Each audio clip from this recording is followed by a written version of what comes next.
أحب الوفاء بشتى الصور، أحب الوفي الأمين أغر، فأهل الوفاء كلون السحاب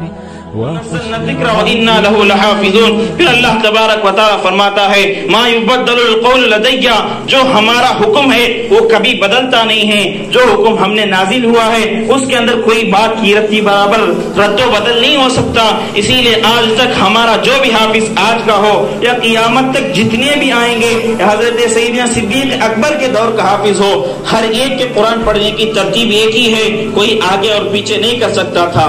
اس دور میں صحابہ کا جو دور تھا ان کے پاس کھانے کے لیے کھانا نہیں ہے، پینے کے لیے پانی نہیں ہے۔ حضرت ابو ہریرہ اپنے زمانے کا واقعہ بیان کرتے ہیں، میں بھی اصحاب صفہ کا ایک شاگرد ہوں، میں نے رسول اکرم صلی اللہ علیہ وسلم سے علم کو سیکھا ہے۔ ہم کل ملا کر 70 یا 80 کے درمیان طلبہ تھے، ہم سرکار دو عالم صلی اللہ علیہ وسلم سے علم کو حاصل کیا کرتے تھے۔ ایک مرتبہ میری حالت ایسی ہوئی کہ بھوک کی وجہ سے بے ہوش ہو کر میں گر گیا، کھانے کے لیے کھانا نہیں ہے۔ میرے سامنے صدیق اکبر آتے ہیں اور مجھے دیکھ کر واپس اپنے گھر تشریف لے گئے۔ میں نے سوچا کہ سیدنا صدیق اکبر کے پاس بھی کچھ کھانا نہ ہوگا، اسی لیے وہ دیکھ کر مجھے واپس چلے گئے۔ پھر اس کے بعد حضرت سیدنا عمر آتے ہیں، انہوں نے میری حالت کو دیکھا اور مجھے اسی حالت میں چھوڑ کر چلے گئے، تو میں نے بھانپ لیا کہ ان کے پاس بھی مجھے کھلانے کے لیے کوئی کھانا موجود نہیں ہے۔ اتنے میں ان کے معلم میرے اور آپ کے آقا جناب محمد رسول اللہ صلی اللہ علیہ وسلم تشریف لاتے ہیں۔ ابو ہریرہ سے پوچھتے ہیں، اے ابو ہریرہ بتاؤ تمہاری ایسی حالت کیوں ہوئی ہے؟ تو سرکار دو عالم صلی اللہ علیہ وسلم سے حضرت سیدنا ابی ہریرہ نے فرمایا، یا رسول اللہ مجھے کچھ کھایا نہیں ہوں، بھوک کی وجہ سے نڈھال ہو گیا ہوں، اسی لیے میری حالت بے ہوشی کی ہو گئی ہے۔ تو اس وقت میں سیدنا رسول اکرم صلی اللہ علیہ وسلم اپنے گھر جاتے ہیں، حضرت ابو ہریرہ کو ساتھ لے کر چلتے ہیں، پوچھتے ہیں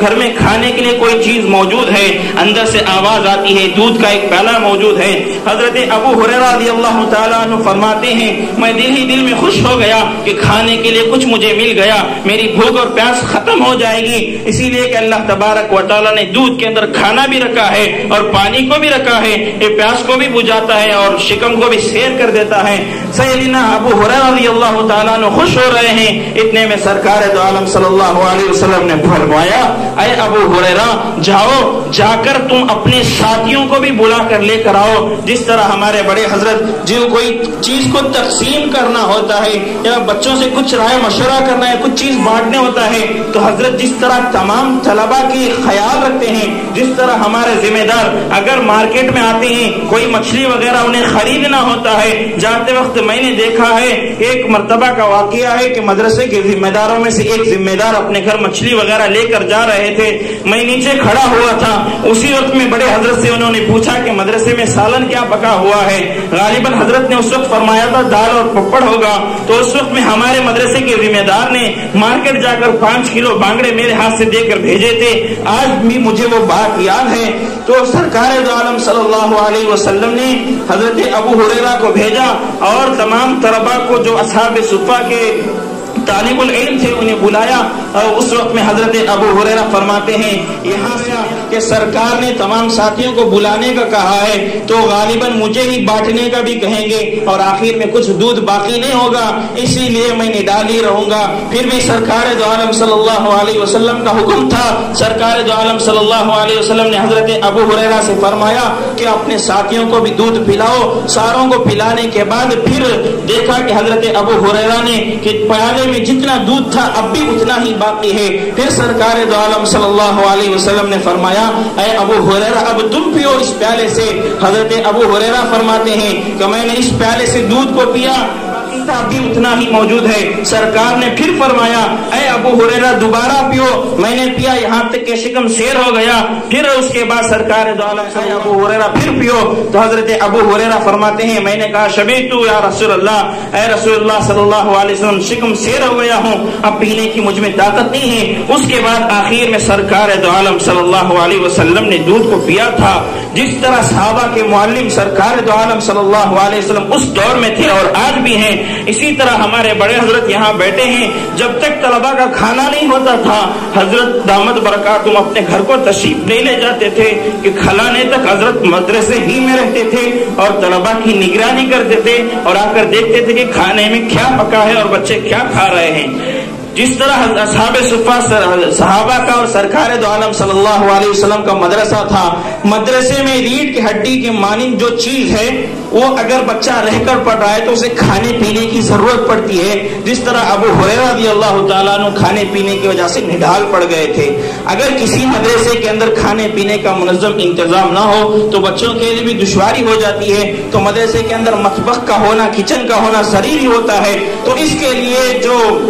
مسمم اسباب ہیں، جو اس کی ذمہ دار کرنے والے ہیں، یہ ہمارے ذمہ دار حضرات بیٹھے ہیں جن کی وجہ سے آج میں آپ کے سامنے کھڑے ہو کر بول رہا ہوں۔ سفید لباس پہن کر سامنے بیٹھے ہوئے ہیں، اس کے اندر ان کی بھی بڑی قربانی ہے۔ اب بھی میں آپ حضرات سے اور ہمارے بڑے حضرت دامت برکاتہم سے اور ہمارے استاد مکرم سے اور ابنائے قدیم اور تمام طلبا سے یہی کہنا چاہتا ہوں کہ اللہ کے نبی علیہ الصلوۃ والسلام نے دعا فرمائی، ربی زدنی علما، اے اللہ میرے علم میں برکت عطا فرما، ترقی نصیب فرما۔ اسی طرح اللہ کے نبی نے فرمایا اللہم انی اسألک علما نافعا، اللہ کے نبی علیہ الصلوۃ والسلام نے علم نافع کے لیے دعا فرمائی ہے۔ اسی طرح اللہ کے نبی علیہ الصلوۃ والسلام نے دعا کی اللہم انی اعوذ بک من علم لا ينفع، اللہ کے نبی نے نافع والے علم کی طلب کی ہے، دعا کی ہے، اور نقصان والے علم سے اللہ کے نبی علیہ الصلوۃ والسلام نے بچنے کے اللہ سے دعا کی ہے۔ تو اسی طرح دنیا کے علم کو حاصل کرنا بے ضرر نہیں ہے۔ اگر کوئی بندہ دنیا کے علم کی ڈگری لے کر ڈاکٹر یا وکیل یا کوئی اور چیز بننا چاہتا ہے اور اس کا مقصد یہ ہے کہ دین کے نظام کو بڑھا جائے، ساروں کو ایک پلیٹ فارم پر لایا جائے، جو خدا کا اور اس کے رسول کا حکم ہے اس کو مانا جائے، تو یہ کرنا بھی صحیح ہے۔ جس طرح سے ہمارے مدرسے کے ذمہ دار حضرت اور حضرت بڑے حضرت دامت برکاتہم اور تمام طلباء کا، جس طرح مولانا عاقل صاحب رشادی دامت برکاتہم نے بھی عصری تعلیم پر انہوں نے روشنی ڈالی، تو اس کے اندر قرآن و حدیث کے اندر بھی اس کا تذکرہ ملتا ہے کہ آدمی کے اندر اتنا تو علم ہونا ضروری ہے کہ اس کے اندر حلال و حرام کی بھی تمیز آ سکے۔ آج اسکولوں اور کالجوں کے اندر جب بچہ صبح جاتا ہے اور اسکول کے اندر یا کالج کے اندر داخل ہوتا ہے تو ایمان سے باہر ہو جاتا ہے، ان کی جو چرچ کی جو ان کی پڑھائی ہے ان کے ہاتھ جوڑا جاتا ہے، انہیں سورہ نمسکار کیا جاتا ہے اور دوسرے انہیں پوجا پاٹ کرایا جاتا ہے۔ پھر جب بچے شام واپس آتے ہیں، کسی مکتب میں پڑھ رہے ہیں یا کسی مدرسے میں پڑھ رہے ہیں، پھر سے ان کے اساتذہ انہیں کلمہ پڑھا کر مسلمان بناتے ہیں۔ تو میں اپنے ساتھیوں سے یہ بھی عرض کروں گا کہ آپ جہاں بھی خدمت کر رہے ہیں، آپ کے مکتب میں جتنے بھی بچے آ رہے ہیں سب سے زیادہ ان پر کلمے پر السلام عليكم، لا تنسوا الاعجاب بالفيديو والاشتراك في القناة تشجيعا لنا لنستمر بنشر المزيد ان شاء الله.